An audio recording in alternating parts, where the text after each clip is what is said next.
Checking out the North Douglas Warriors today, getting a chance to get around the county a little bit more here for the Douglas County Road Show. Joining me, it's head coach Jay Mast. And Coach, checking in with you guys today to find out a little bit about what's going on for the Warriors this year. You guys have one of the bigger changes that we have seen so far, checking out the county, going from the 2A level where it's 11-man football to the 1A level where you play 8-man. And I guess the biggest question is, how's the transition going for you guys?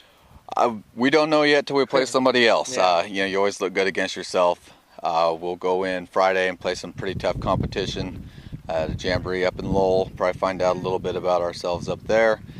We've scheduled tough to try and really, quickly find out, how steep that learning curve is going to be.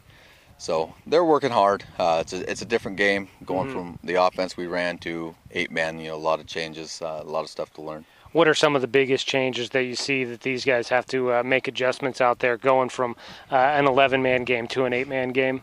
Well, we were a run football team, so now we're certainly not going to abandon that, but we're going to throw the ball a lot more. So obviously we were behind a little bit on run, real polished routes. We relied almost solely on play action to get our passes off last year.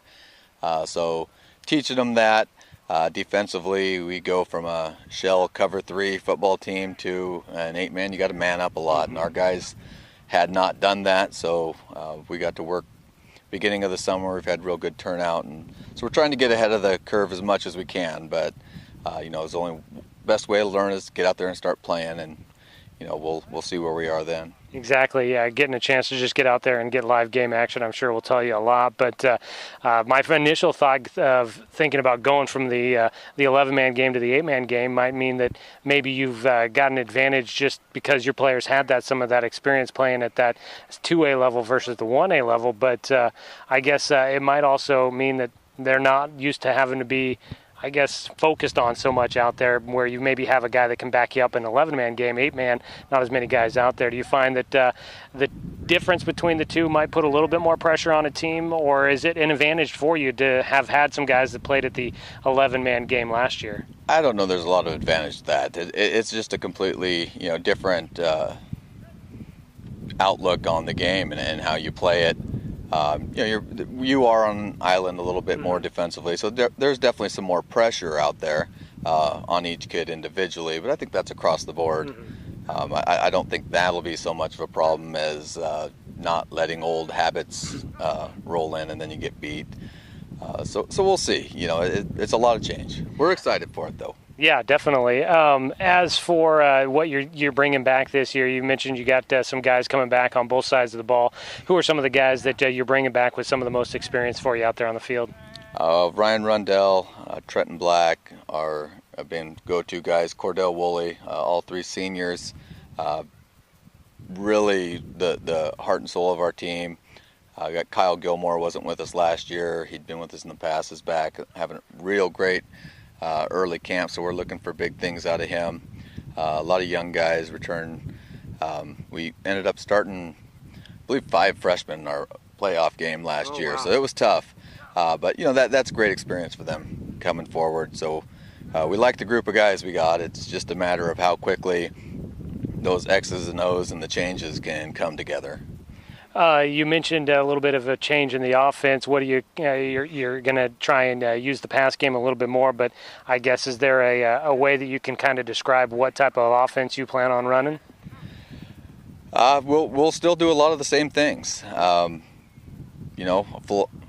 Philosophy-wise, we won't change. These guys really over the last 2 years have bought into that. I don't want to take that away. They kind of define themselves that way, so we'll stay there. And just kind of open it up, I guess, is probably the best way to describe it. You got to take advantage of the passing game, the space, a little bit more than we did in 11-man. So, as you look at making the change, you obviously then join a new conference, new teams that you'll be facing this year. What do you know about what you're going into for a league schedule and what teams you're going to be facing this year? Well, we know we got a tough schedule. Powers, Elkton, the 2 we scheduled non-conference, both supposed to be really good this year. We got Lowell, obviously had a fantastic season last year, lost a close one in the state championship. Yoncalla is going to be a very good football team. They're both in our conference. So, it's going to be tough. It's not going to be easy. That's for sure. So we look forward to that kind of competition, though. As we wrap things up here with you, your team, what are going to be some of the strengths that you feel for you that you guys will be able to excel out there? We're going to be very athletic.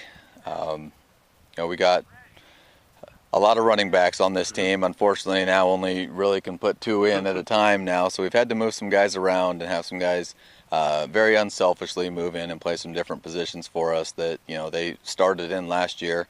So, that's the challenge, getting it all put together and then, adjusting, really. That's going to be tough and very tough competition to try and do it against. So it'll be fun. We're looking forward to a good year here.